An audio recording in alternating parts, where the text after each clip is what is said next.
Okay, if I simply stand right here, then you can actually see it. And I turn some lights down. What I'm going to do is I'm going to twist the saddle from side to side using everything I got.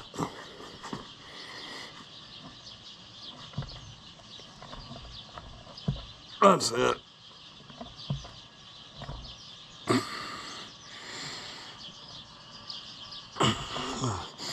No movement at all.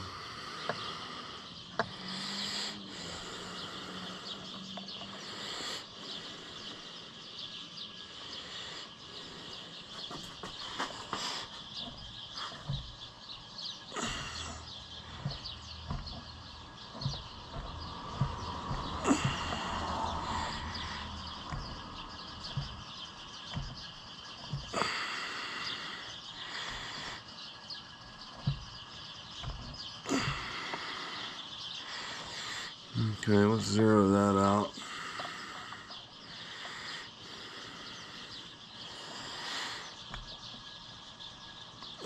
There's 3/1000ths.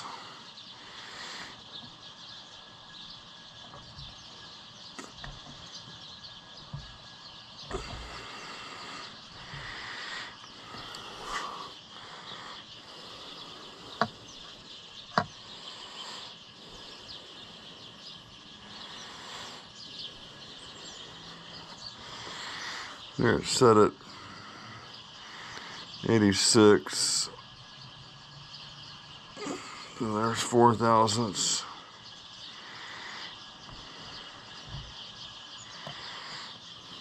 So I was probably getting 20/1000ths, 25/1000ths before.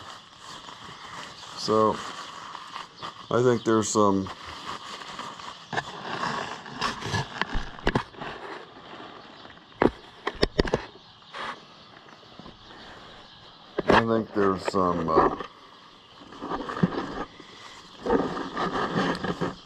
room for adjustment also.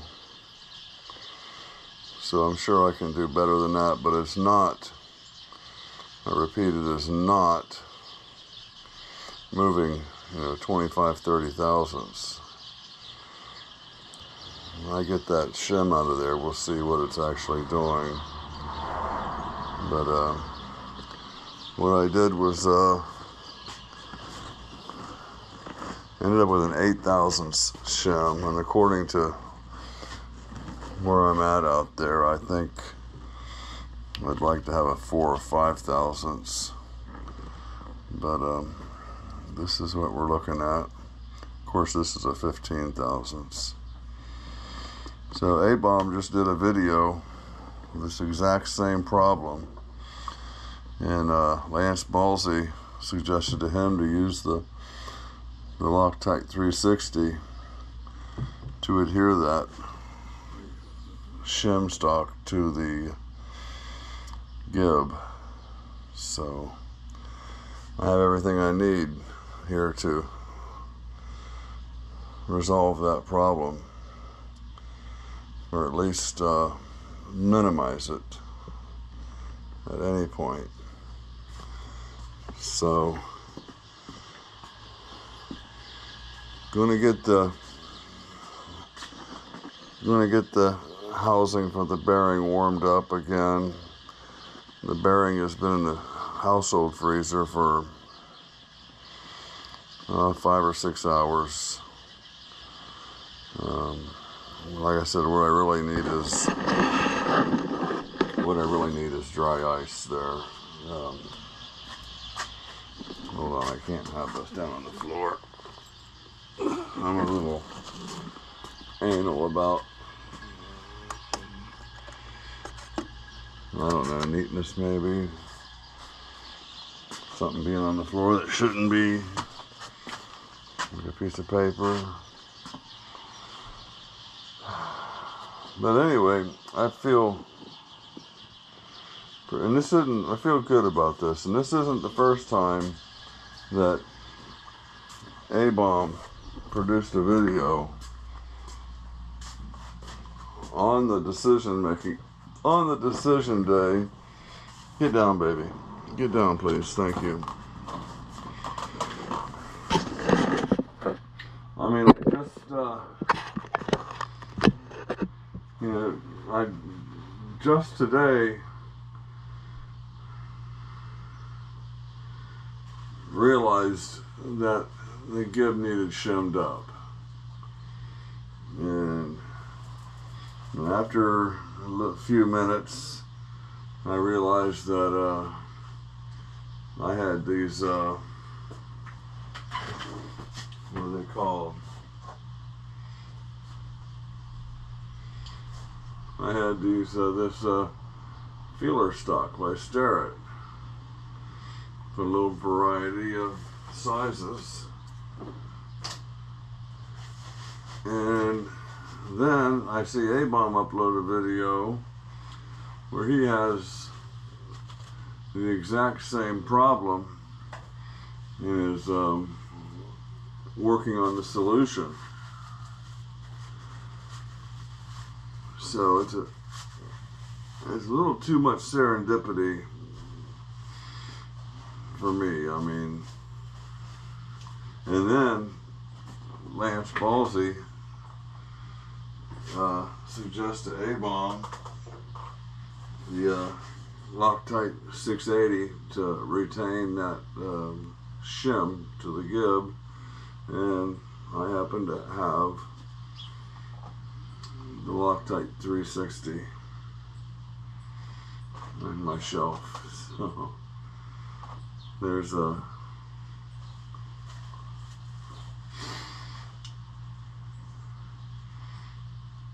yeah, that's what it is, you know. That's just what it is. I lead a charmed life. Okay, I think we're gonna cut this video here because the last video was so damn long. And no, we're gonna do the bearing on this video also. So we'll drop the bearing in. I'll get a place cleaned off here on this surface plate.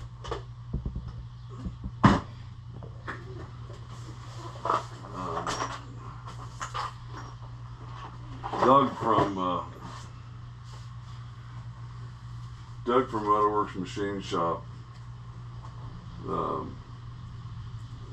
was the first person after years of asking to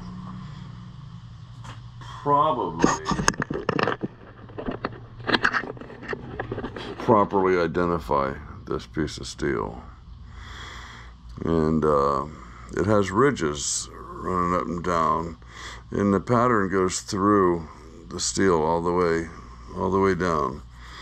And he says it's a press plate, probably a press plate. Now, he never seen it in person, but I did a pretty extensive video on it. Let me see if you're going to be able to see any of these ridges. Light the screen up.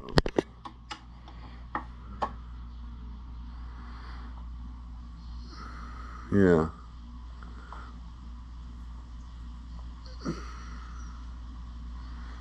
Yeah, you can see them. And then you can see that pattern in the steel itself.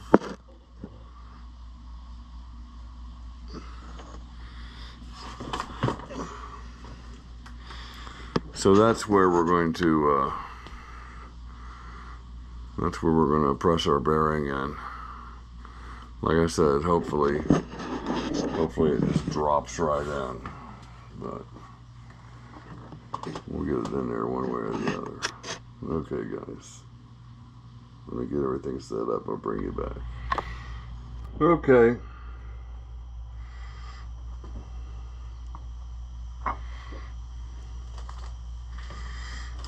Here comes the bearing, and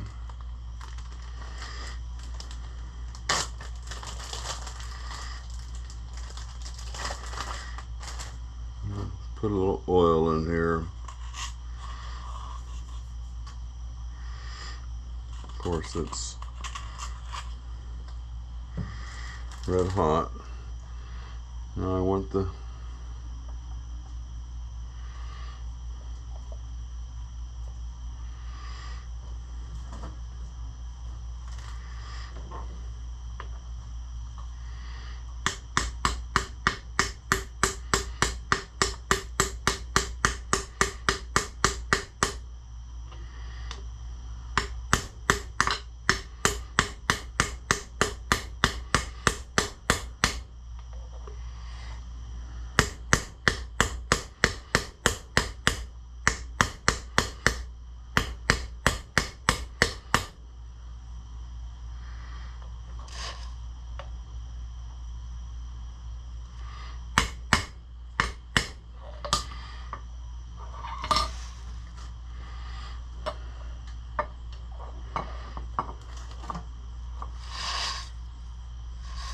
it's got to go much deeper than that.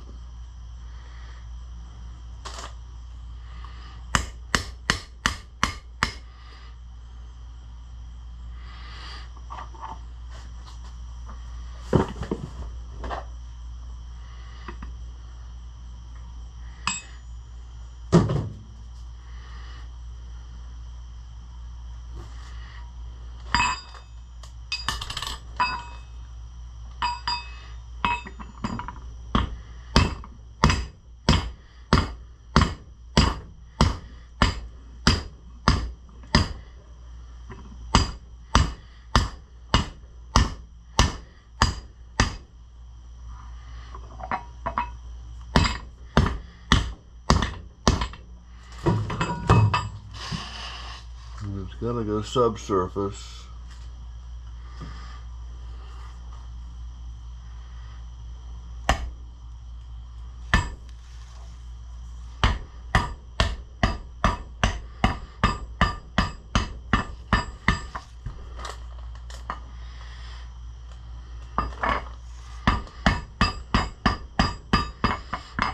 I don't know how I'm going to get that one out now.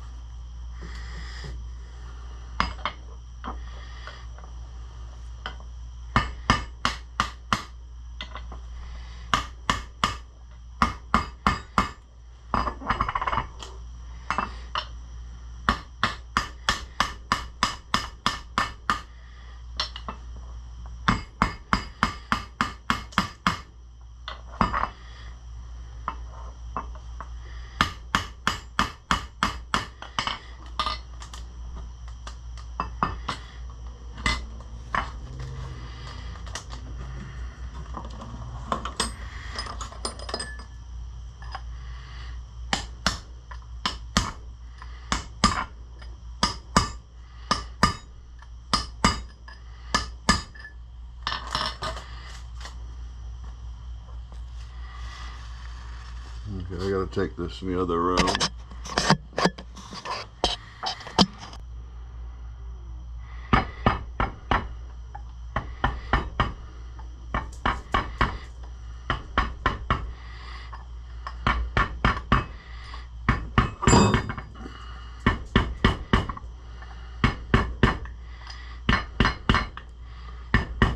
Well, it sounds like it's down.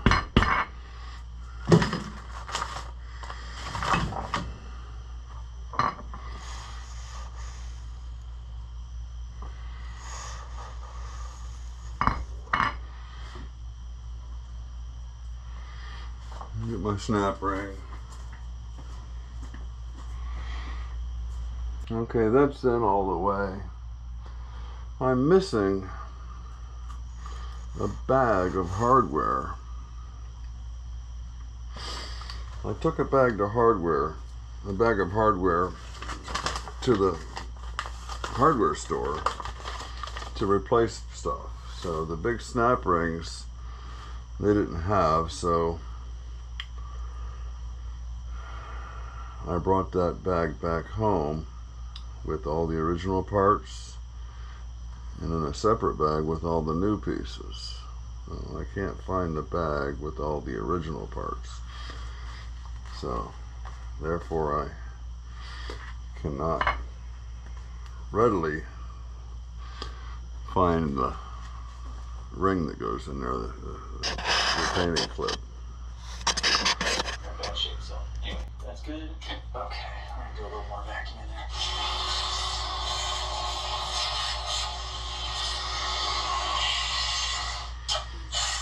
Another beautiful, beautiful Bosch plug. Alright, there's the last one on this bank. Looking good. Cylinder 2, looking good. A little dust in there.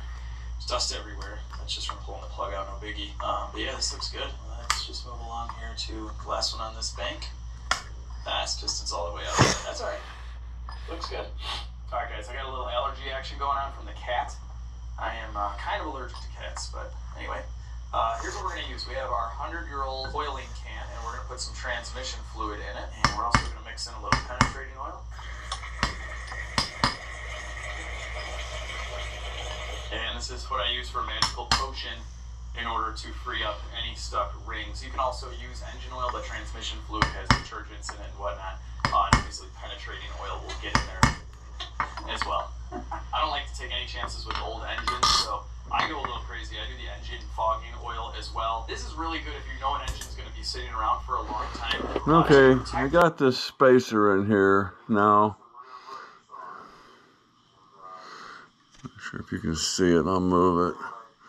Now, I thought that spacer went somewhere else, and I lost the one that went here, or it was never in there. What I did was crank the table all the way forward, and it pulled, basically it let the shaft come out, giving me more room.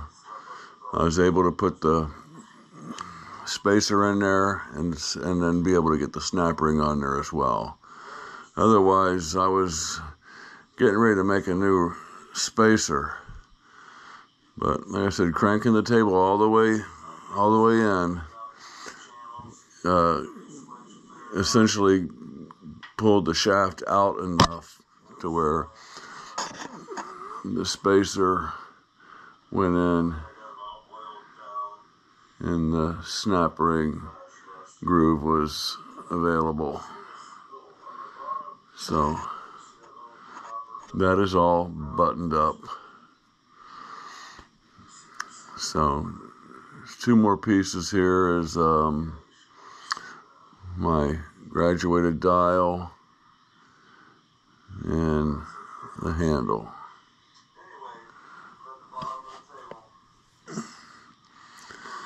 Okay, I got Zerk fittings installed here and here.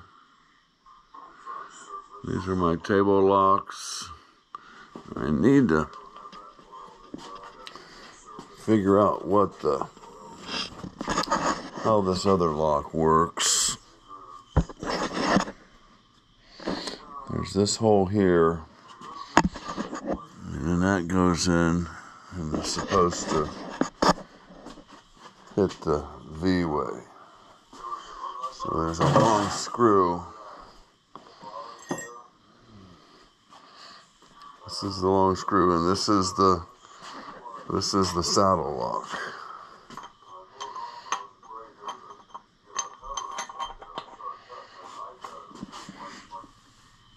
So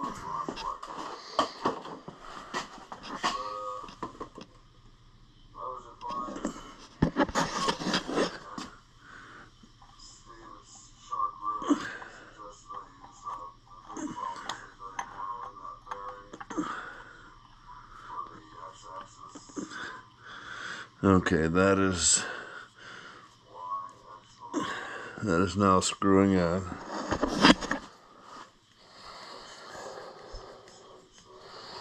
Now, before I took all this apart, I never really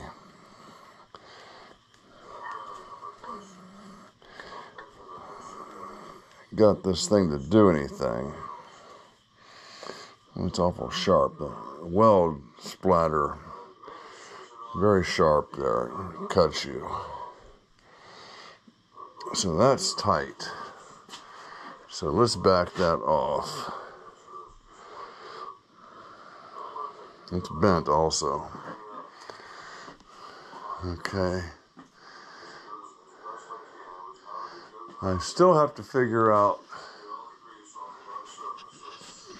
where this is going to engage. I know this end here goes into this housing.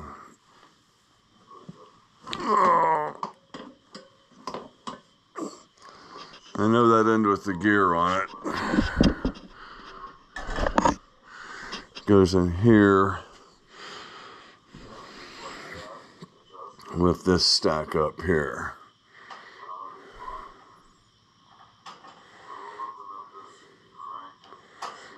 And this goes up in the housing, and then this is next, followed by this. So this is going, this rod is going inside, and I don't know what this is what this registers on. So it's basically, you know, going in here, and there's really nothing there for it to engage in, unless it's on the, well, it has to be something on the bottom of the table. So let's check out the back of the table. Let me turn this off. Well, there's nothing in the table either.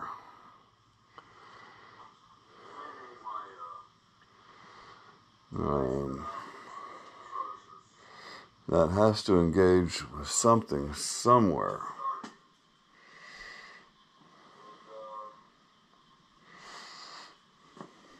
You can't just float up there.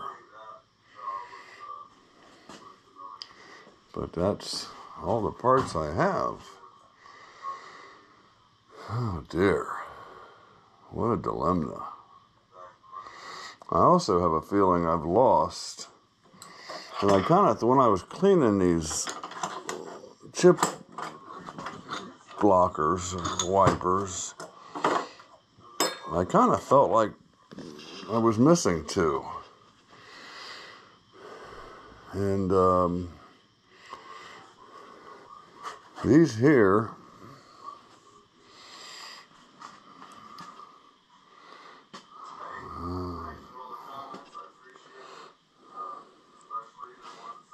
I guess they could go here. Yeah, that's where they go. Okay. So that leaves me two more. And I believe I need two on each end of the table. But then again,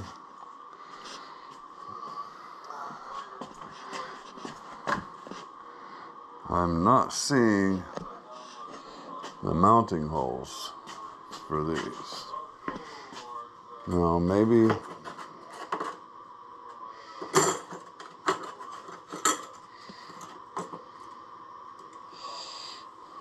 there's no place for these to mount on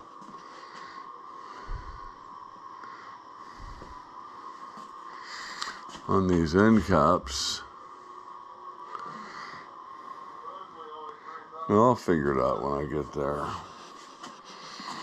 Maybe these go underneath the knee.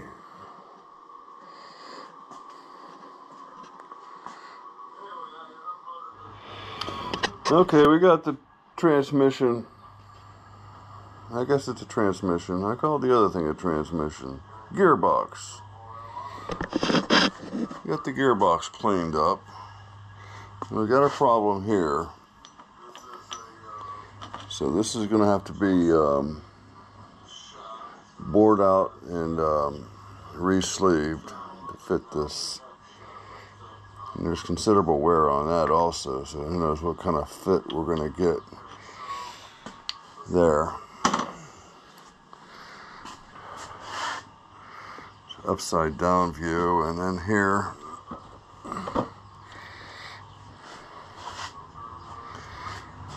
is I look at the internals.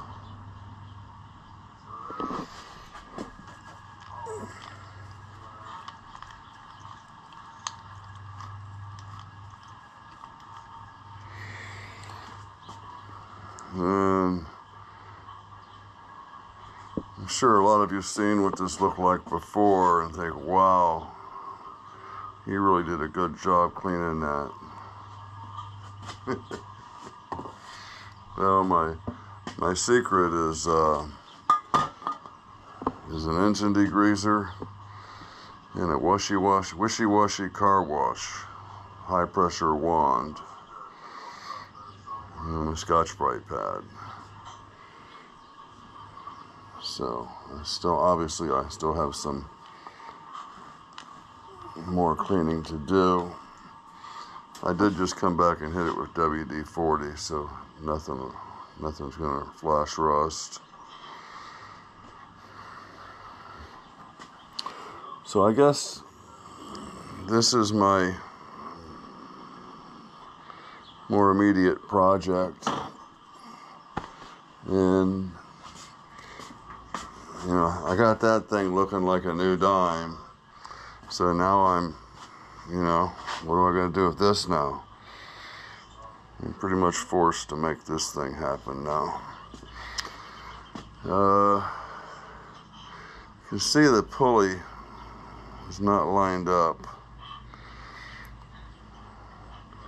And what's going on is there's, let's see if I can get it where you can see it. Okay, these threaded rods here, run down to the base, are bent.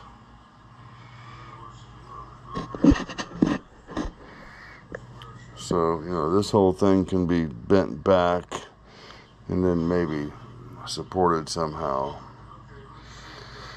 But, like I said, I got the gearbox looking good, and it kind of forces my hand to do something spectacular with this thing. I think the whole, well, I took these milk carts to the car wash with me, because one thing that I've learned in my old age is bring the work to you.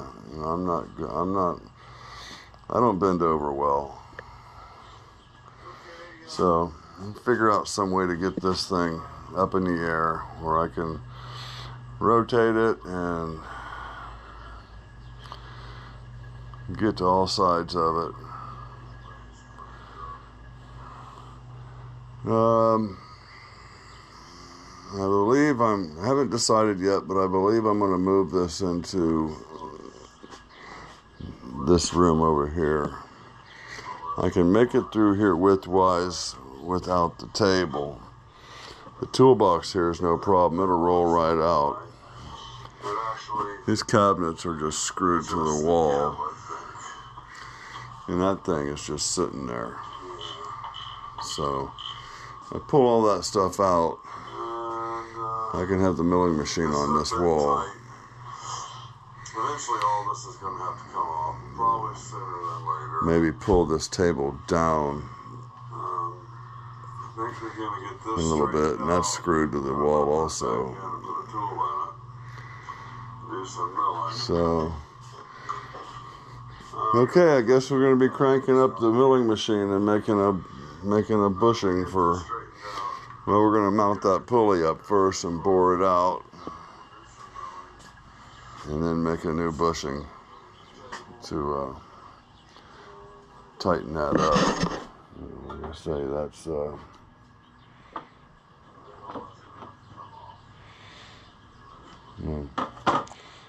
bring it all down a little bit.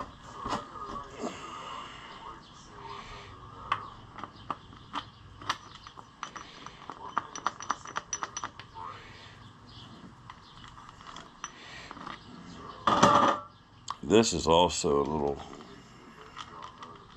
that's not too bad. This is a little suspect. I guess I need to figure out what's going on there, how that's being held on. Really should do something with that. You know what? I'm going to have to figure out how that was put on there. Take it off and take corrective measures. Okay, there's my Sunday morning project. Well, actually, it's about 5 p.m. When you wake up at 2 o'clock, 5 p.m. is kind of early. Very happy with that gearbox. I had sprayed it. I had some kind of package deal where I got a couple cans of degreaser and this can of PB. Well, it's actually not PB, it's just Blaster. But I think it's their product just the same. But it's infused grease, and I sprayed the shit out of that transmission, the gearbox, with this stuff, and it just sat on top of the garbage grease that was already there, and just, you know, didn't do me any good at all.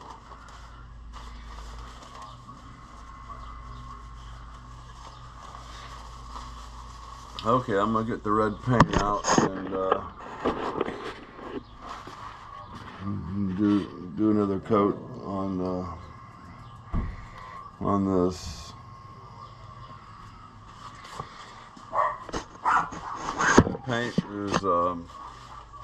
My paint is hardening despite the really damp weather I painted in. But I'd say give it another week or so, and that paint will be rock hard. Okay, guys, like and subscribe. Tell a buddy, bring a friend.